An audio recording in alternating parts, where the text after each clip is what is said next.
Planet Institute. Growing up in the 1980s in the UK, three words from the previous decade still echoed through the collective consciousness. Crisis? What crisis? The so-called Winter of Discontent in 1978 and 1979, marked by widespread strike action, had been driven by a convergence of social, economic, and political pressures. Almost half a century on, we no longer speak of a crisis, but of layered, interlocking crises, what French philosopher and sociologist Edgar Morin calls a polycrisis. Climate crisis, governance crisis, economic fragility, a crisis of trust, and perhaps, most fundamentally, a crisis of meaning. And yet, beneath all of this, there may be a quieter, more insidious crisis, a crisis of hope. Around the world, students and educators speak of feeling overwhelmed by uncertainty, by complexity, by relentless news cycles of bad news. We have passed from a VUCA world, a volatile, uncertain, complex, and ambiguous world, and moved on to a Barney world, a brittle, anxious, non-linear, and incomprehensible world. Young people report record levels of eco-anxiety, political disillusionment, and a sense that the future is not something they inherit, but something that at best is their responsibility to fix, and at worst, something that is slipping away from them. And yet, hope is not optimism, nor a kind of cosmetic positivity. Hope is a practice, a capacity, something we learn through experience, through relationship, and through meaningful engagement with the world. The question for education is therefore not how do we teach optimism, but how do we design learning that makes hope possible? Because hope emerges when three conditions meet. One, understanding, the capacity to read complex systems and know where to act. Two, imagination, the capacity to envision desirable futures that do not yet exist. And three, agency, the capacity to act, to participate, to co-create the future with others. So today we ask, how might learning at every level cultivate these dimensions of hope? How can education help humanity navigate this transitional era? Not with despair, but with courage and possibility.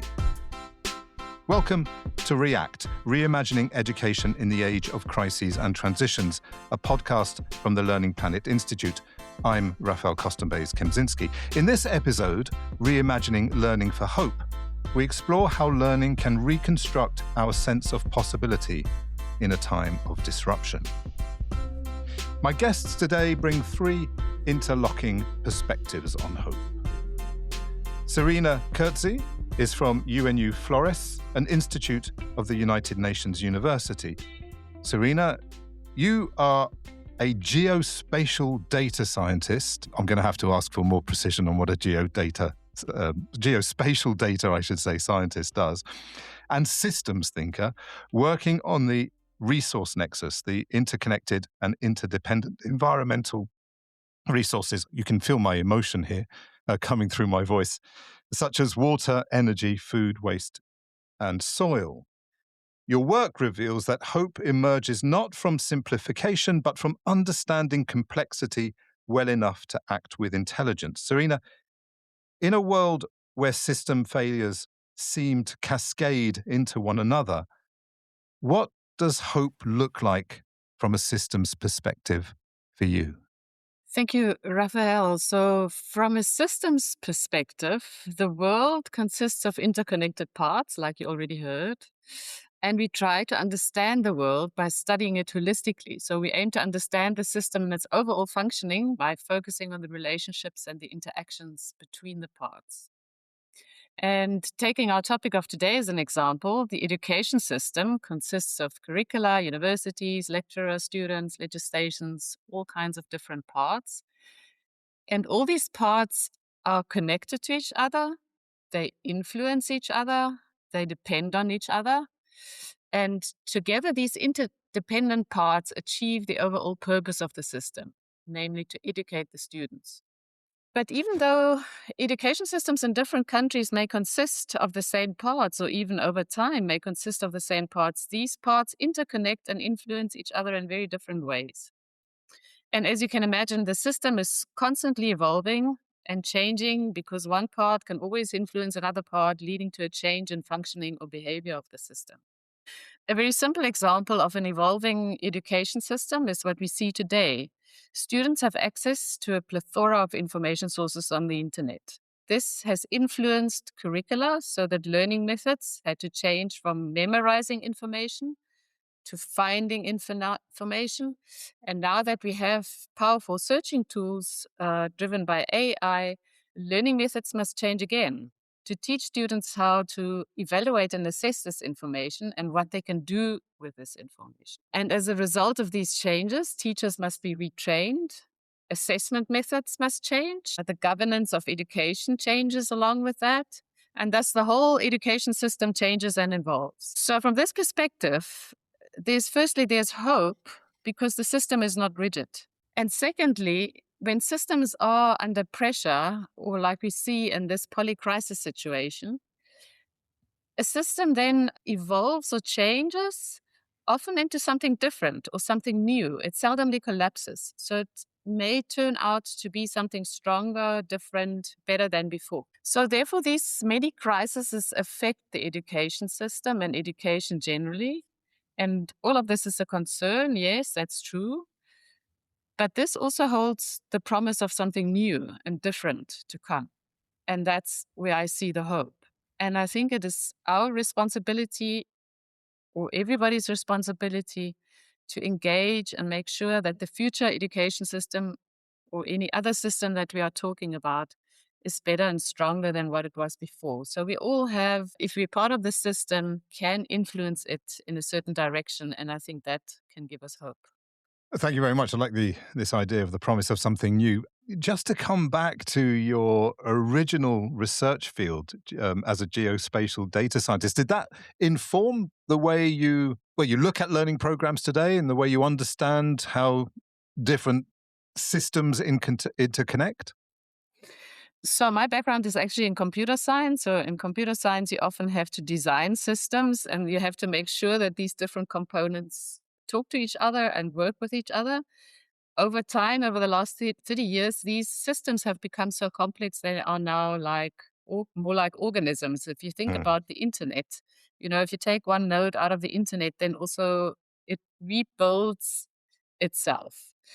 And so here at UNU Flores, where we look at environmental systems, it's very similar. And here we study the environmental resources as resource systems. And yes, an education system is similar. I've also done, as a geospatial data science, looked at geospatial data and the sharing of this data, how it functions in an ecosystem. And what people say about an ecosystem, it's always in flux, it's always recovering from some kind of shock. And I think, therefore, you see this constant evolution.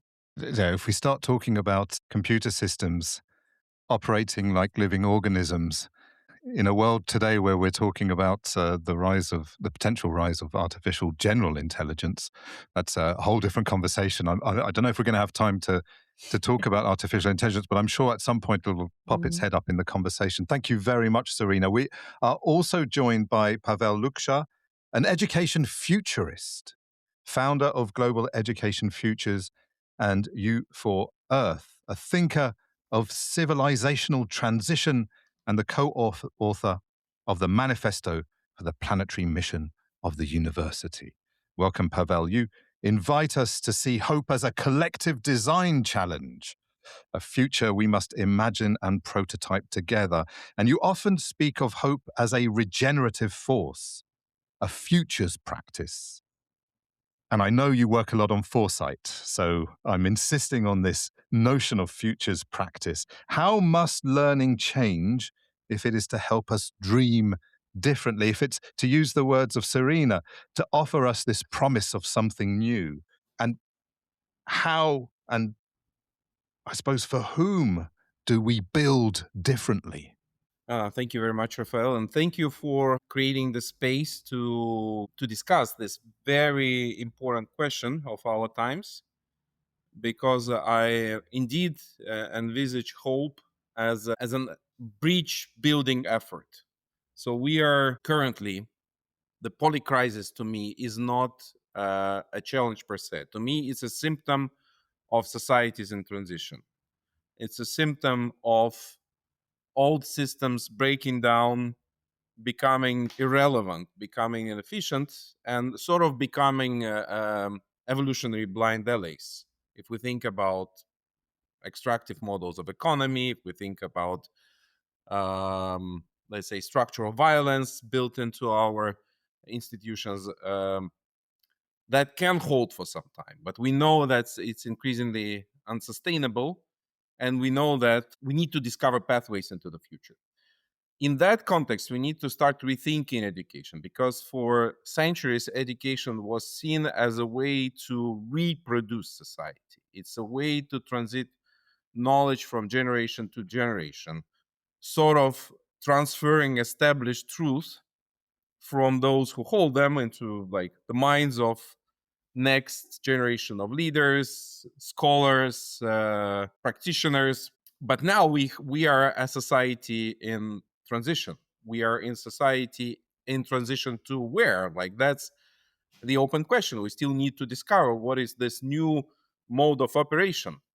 So education can no longer abstract itself from that situation. We need to awaken to the fact that education is actually perhaps the most powerful societal technology, and I say it's a kind of technology, crystallized Mm. culture that Yeah. exists for out there to create conditions for guided evolution of our civilization.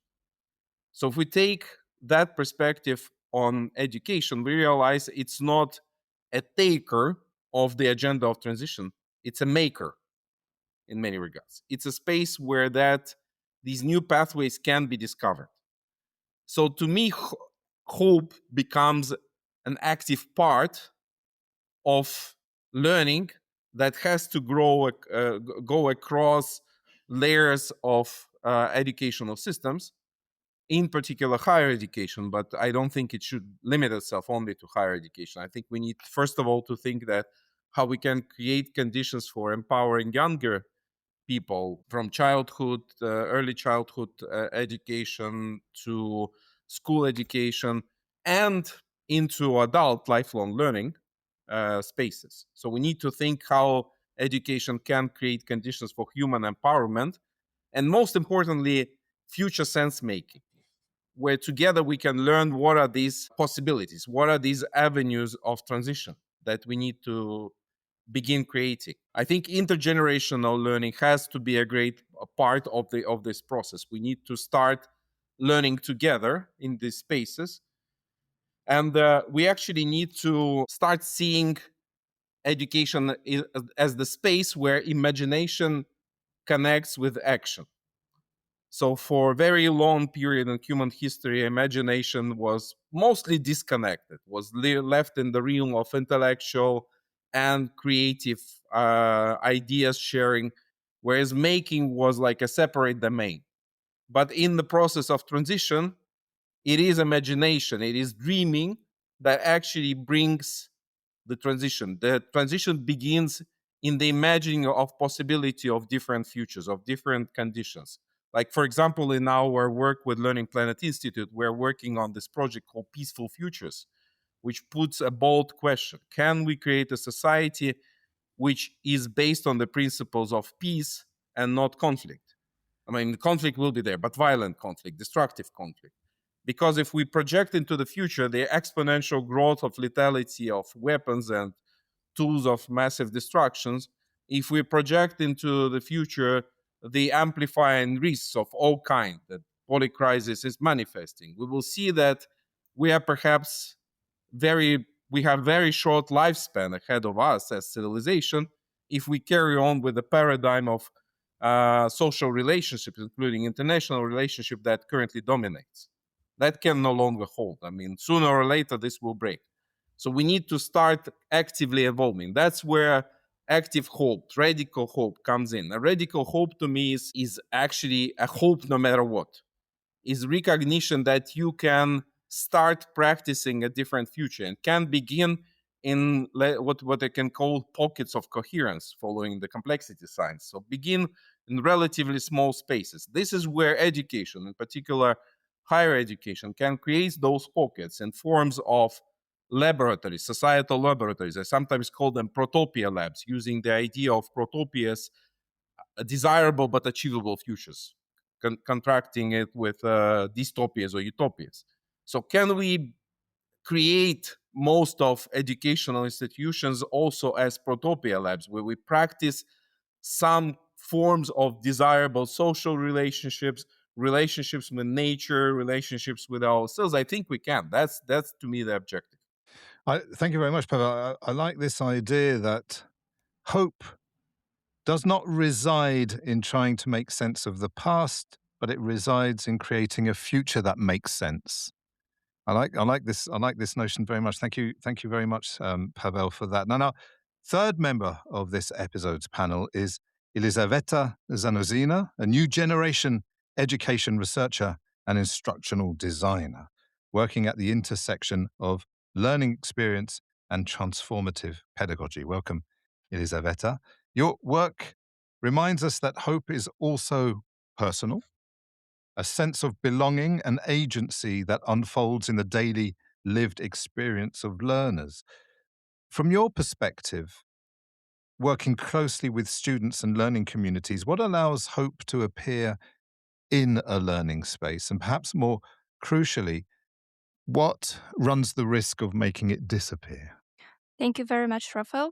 I think here I'm very lucky because I have the like two perspectives at the same time, both being a student here at Learning Planet Institute and being a practicing language teacher. So what I've noticed so far is that hope is a very fragile feeling, and it is really easy to kind of slip out of the classroom. And what I have noticed so far is that it is really the sense of belonging, the sense of purpose, and the sense of safety that help us build this sense of hope that we are talking about here today. And I think that once one of these elements disappears, the sense of hope disappears as well. So for us as educators and people who are really passionate about education, we really have to think about how we can ensure that all our students feel involved, that they feel safe to share, to make mistakes, to ask questions, that they are aware that there are no such a thing as a stupid question, that all questions are valid, and that they have this ability to really learn together, work together, and build a community together in order to achieve what they hope for, and to be able to unlock the hope that they maybe have harbor, and they harbor it in their heart. Thank you very much. You say hope is a fragile feeling. Yeah. Um, so, I mean, you yourself are a student. How do you qualify this fragile feeling, or what makes it feel fragile? But yeah, as I've said, once one of the elements disappears, you kind of have this question like, what am I doing here? Why am I learning this or that? And is it going to help? Like, is it really worth it? And sometimes when we don't feel like, when we don't have this sense of purpose, or if we don't really understand what we are doing, we can't really hope for a better world or for changing something or anything, just because we don't have, like, it's just the hope disappears. And I think that you are not able to really think in that direction. Yeah. So, I don't know if that thank you makes very sense. much, Elizaveta. Yeah, it makes great sense because Pavel was talking about the question of sense making, and here you remind us of that, and the question of the sense of purpose. Serena, then, from a systems perspective, what makes or how can we make hope a realistic goal? How can we make sure that hope gives a sense of purpose, makes sense for the future generations of learners as they project themselves into the future? Yeah, so I think we all agree that hope is always about the future. I think people without hope don't see a future. So part of it, I think, is helping them to see the future, understand the current situation, and help them to understand how they can act. So from a systems perspective, we aim to understand how the system will evolve or change over time. What can we expect? What kind of behavior can we expect from the system in future? If we do this analytically, we can do this by understanding how the different parts of the system are related to each other and how they interact, and how these relationships and interactions are likely to change in future, and how this will change the behavior of the system. This is what we do when we follow the resource nexus approach here at UNU Flores, trying to figure out that if there's more water consumption, what will be the effect on energy or food, or the food system. But I want to refer back to what you said, Raphael, about understanding, imagination, and agency, and link this to a scenario planning course that was presented here at UNU Flores earlier this year. They had the topic of thinking about how artificial intelligence would advance individual mobility in Europe by the year 2050.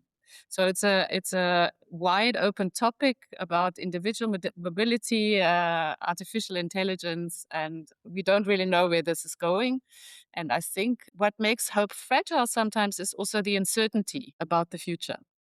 So in this scenario planning, it's called Scenario Planning Extreme, and it's presented by someone here at the Technical University of Dresden who's done it for many years.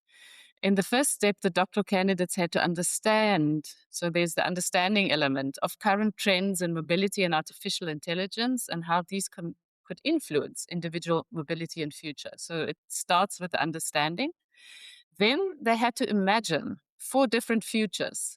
They chose 2 trends, and then they had to imagine the worst case scenario, the best case scenario, and 2 intermediate scenarios.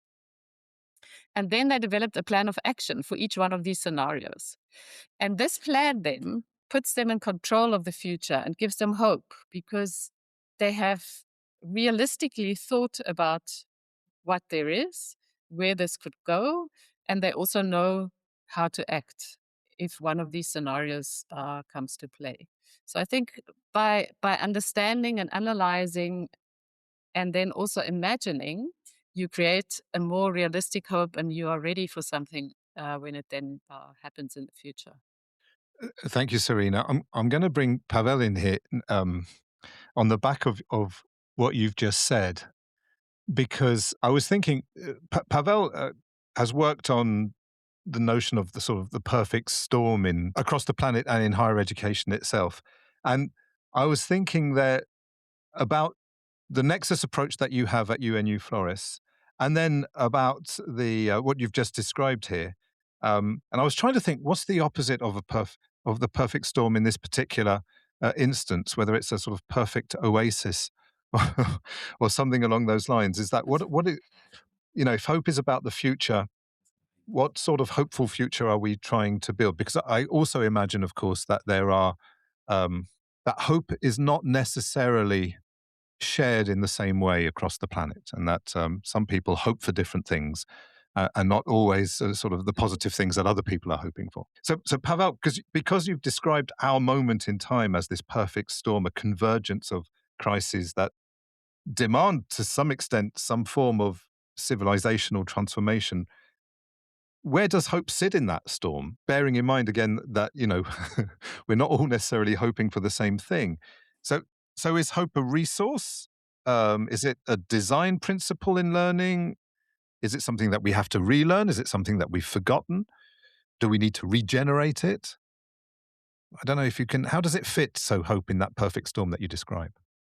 Thank you for this question. So first of all, going to the idea of perfect storm. The idea of polycrisis is not new, but I think what we witness right now is the convergence of multiple amplifying, accelerating, and mutually amplifying dynamics between, for instance, technological developments, including artificial intelligence, automation, and all kinds of risks it can produce in terms of inequality, impact on labor market at large scale, how this inequality can actually reverberate in political domain in terms of conflicts, internal conflicts, conflicts between nations, because some of these nations try to kind of curb down dissatisfaction, societal dissatisfaction, by channeling it towards a projected enemy. And we can carry on, and how this connects with environmental crisis, because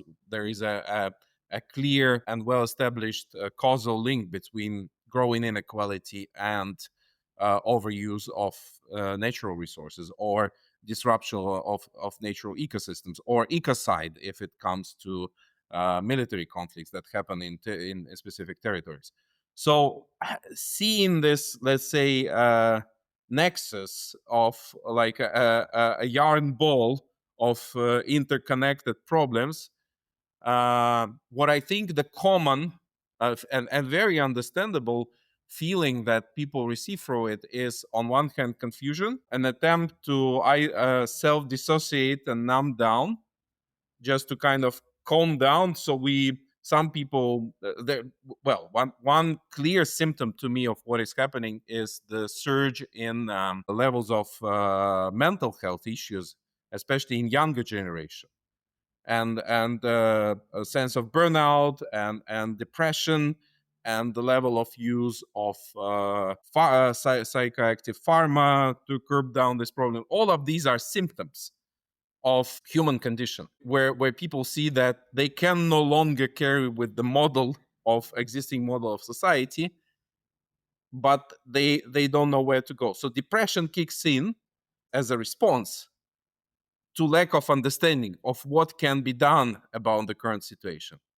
It actually comes as an ultimate response, a kind of self-passivizing. So some psychotherapists, so like, for example, Gabor Mate, he uses the idea that depression is an allergy to civilization. I think it's a stark but beautiful statement. We actually we should not see surge in mental health issues as something separate from what is happening. I think it sits exactly in the center, especially if we think that the highest level of depression and burned out is with a cohort of young women between 15 and 25. Like this group in society usually is supposed to be most jovial, most happy, most fertile, most generative. And that's where up to 40% of people in that cohort experience depression symptoms. That's horrible. That's the diagnosis.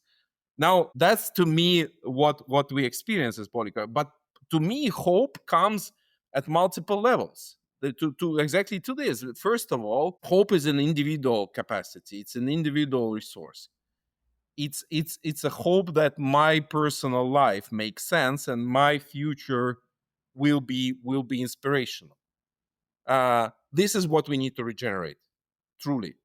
But regenerating it personally cannot happen without collective regeneration of hope. I don't think it's just an individual task. I don't think if we have 40% of people in specific cohort experiencing this kind of symptoms, it's no longer an individual task. It's a like I said, societal diagnosis.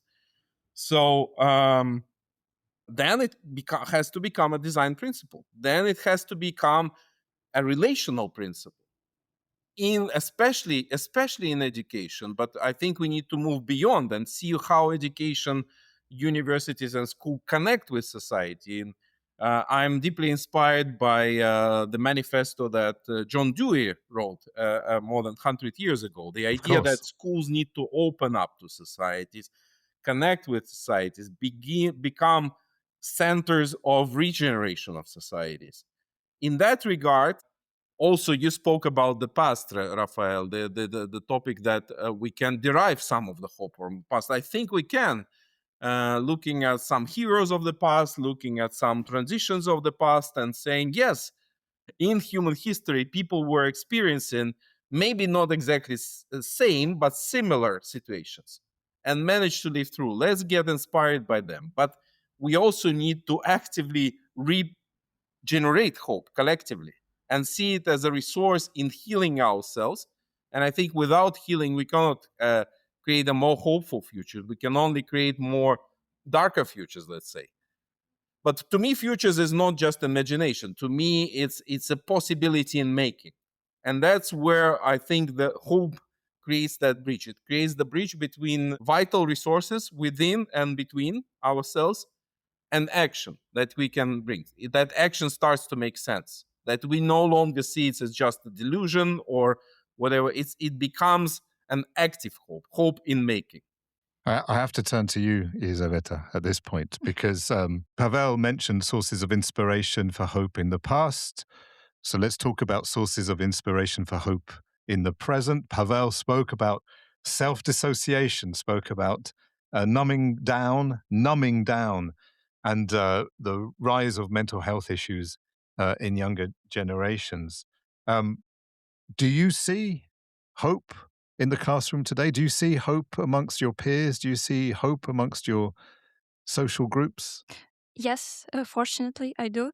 And I think I see hope when we see students asking questions on what they can do to change something, what they can learn, improve, um, and just what other solutions there are out there. So I see hope through that. I see hope through the communities that we build in different universities, through the connections that we build across the world with other universities, because we all have different, as we said, different hopes, right? But still, I think what really let's say what really unites us all is that our generation is really hoping for the future to be better. We really want to not make the same mistakes, and for that we often, well, not often, but we turn to education as for different sources, not just for knowledge but also for opportunities to make some changes and to build the connections that will help us build better futures. And when I see people uniting around a project, or I see people united around some kind of a topic that they're all passionate about, I really see hope. It inspires me, and I think it inspires a lot of people my age, and a lot of students these days all over the world. There's something quite devastating, I feel, in what you're saying, because you mentioned earlier that students must feel included. You just mentioned that students must feel this sense of opportunity. And as an educator, of course, I feel what's devastating is to think that for the past 20 odd years, I've been working in a system that has reached this conclusion today that it's not inclusive enough, that the opportunities aren't necessarily where they're expected to be, that hope is something that we anew have to strive for, that it's somewhere along the line, I suppose it's been draining away from academic practice. And can you identify areas of your learning experiences, or within your learning experiences, I should say, where you felt that hope has sort of been subtracted from the equation? Yes, totally. I guess where do I even start? I Oh feel like dear, that's not good. no, but I think that the main thing is really, if there is too much emphasis on on theoretical knowledge and little time and a bit little time devoted to actually putting this new knowledge into practice, I think this really drains hope, because we know that we're living in the world which requires action today, if not yesterday. And so when we are just sitting in a classroom learning about the possibilities and about different theories behind, it kind of drains hope, because you understand that there's so much time that could have been put into practice, into doing maybe a baby step towards the future that we hope for. I think this is the thing that drains hope from a lot of students that I have talked to. So yeah, I know that this is a common problem that I think we all have. trouble accepting in our modern education system. So for that, I think that what Serena said about changing the assessment methods, the pedagogy, is, I think this is really a question that we have to address. So, Serena, what do we do? The question's been addressed to you directly. Well, at least you've been named here directly. No, but so what do we do? How do we find the balance? How do we address complexity? Because I mean, the Nexus approach that you work on is understanding the complexity of interconnected systems. How do we teach complexity at all levels, across all subjects, across all current crises that we have to engage in, without producing despair, but sowing the seeds of hope? So I think for complexity, I would say the first thing to do is to acknowledge this complexity. It's acknowledging that there is complexity and then maybe focusing in on certain parts and looking at how they interconnect and how they affect the overall behavior. But I also always see this in a timeline. If you understand where you are on the timeline, what happened in decades or centuries before, and where you are now and where you're moving and how long things will take, it's a similar thing. If you can acknowledge that, it's easier to live with this uncertainty. And I think it's the same for complexity. And I really like what Elizaveta said about applying the knowledge. So I was a professor in South Africa for many years, and my approach was always, I felt sorry for the students, but they always had to produce assignments and they got feedback. They didn't necessarily get graded on this, but to me, the feedback is 10 times more important than the grade in the end. And here at Junior Flores, we do now a similar thing. And with the Knowledge Academy for the Resource Nexus, we say it's about learning, engaging, and applying. So you have to have some theoretical knowledge and you need to understand some methods, but then we engage. In our case, we try to engage with the UN system or other international organizations who are active in this. And then all our research is in applied way. So we never do, I'm not saying that fundamental research is not necessary. Certainly that's also necessary. But in this case, we always do, we apply it. And then on our doctoral program, the donor actually is very insistent on this, that we select doctoral candidates who then also become change agents when they go back to their home countries. So the idea is really to take this full circle, that they learn something, that they engage, that they apply it, and then they take home and they implement it when they go back. To me, I don't know whether this is an individual thing, but to me, always, applying that knowledge is really where it starts getting interesting and where you can add value. And Pavel, thank you, Serena. Pavel, you've talked about in the past and today about weaving hope into learning design itself. How about weaving hope into the question of assessment that Elizaveta has raised and Serena has begun to answer? How does that work for you, or how do you see that working, rather? Maybe seen more broadly, I want to first of all begin by saying that we should not see hope just as a resource or just as a mood.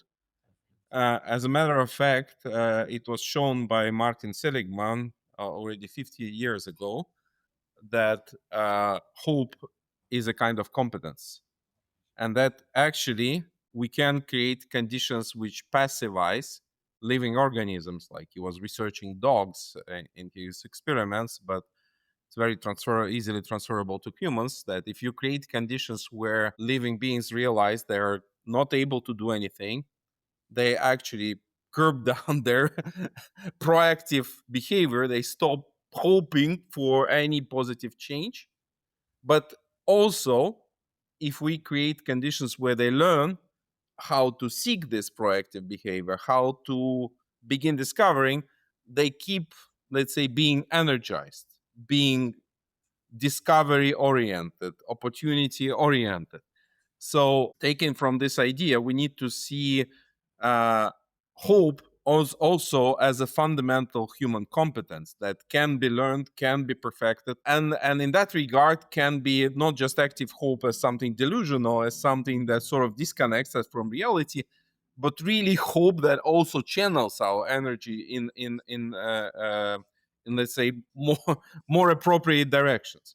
So in that regard, I absolutely agree with Serena that we need to build up hope into our, let's say, educational processes. But in what way? I think the idea of classical assessments, where we say, okay, there is a benchmark and we're going to measure you against it, doesn't work. But what works, what truly works for me, is formative assessment.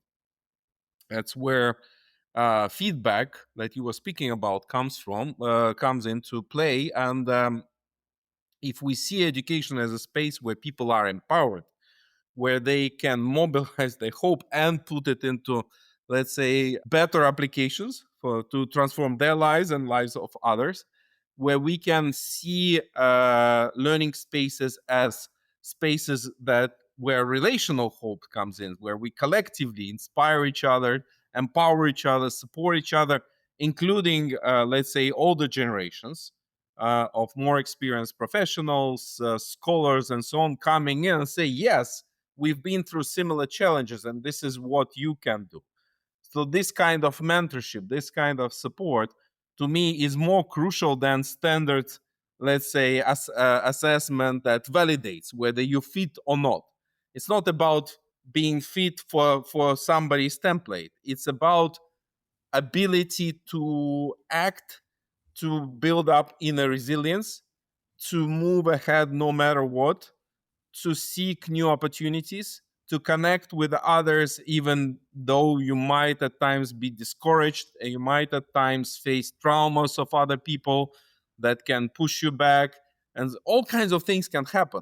If you maintain this ability to move ahead, that's where, to me, this ability to regenerate hope comes in. And that's where absolutely crucial the assessment, which is formative, it comes in, with this feedback where you can support students and help them go across their personal, what they know in startup economy, they call death valley, like the most critical periods of time. Like, for example, everybody encountered this in their PhD thesis. If you go through like periods of research where you feel completely alone, completely disconnected from everyone, and you still need to push on. And I think this is where, for example, the mentors of thesis, their role comes in, and they can show you how to bridge to the other side. I think assessment needs to be rethought to really help empower younger generations to move ahead and solve and try again.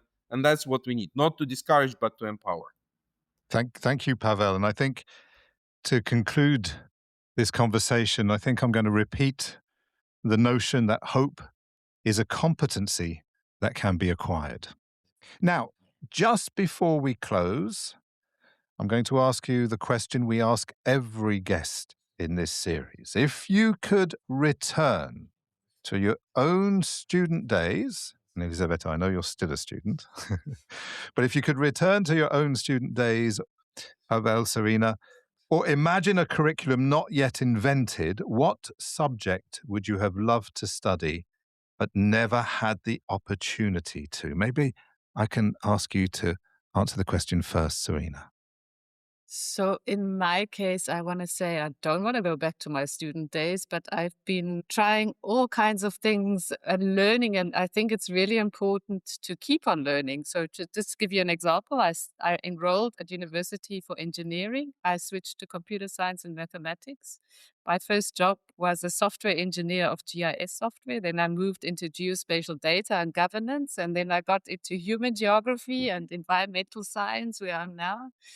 And I think for the future, I look forward also doing more history, archaeology. These are things that I find fascinating. So I think you should just never stop learning and not think about going back, but rather what you're going to do in future and how you're going to adjust. That's my I think a lot of us agree with you, philosophy. Serena.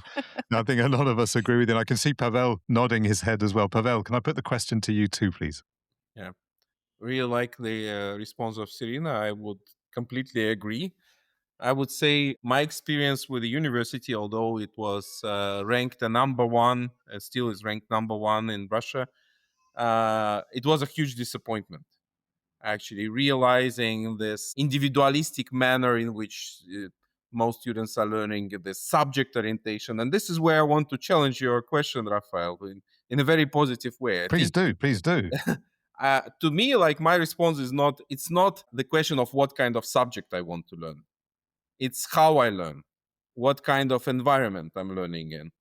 So what I would like to see, if I go back to student years, is a vibrant community of fellow learners, discovering the world together with very open professors, let's say more senior people with some experience nearby, not being detached from students, but seeing them as fellow travelers in this collective journey. So it's a learning journey, and the journey that is open-ended, and the journey that also, if it empowers you and shows you, like, these older companions can show you some shortcuts, so you don't have to waste years bumping into dead ends, going into wrong directions, and just say, okay, go there. That's where you can fast track some things.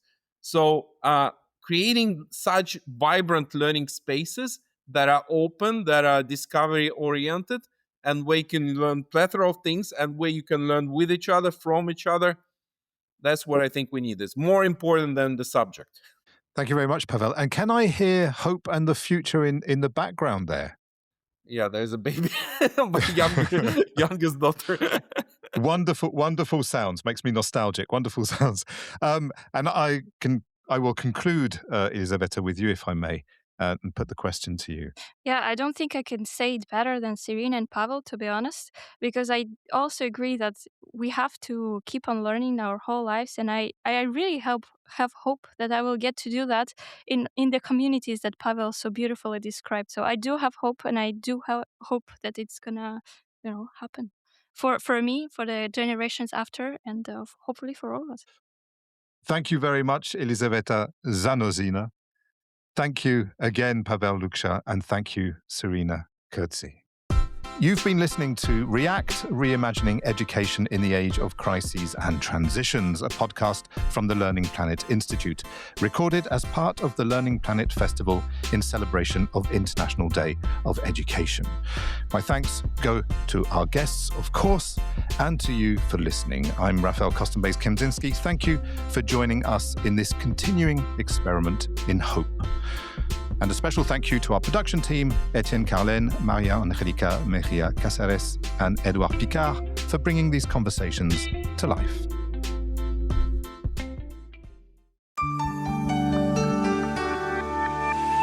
Learning Planet Institute.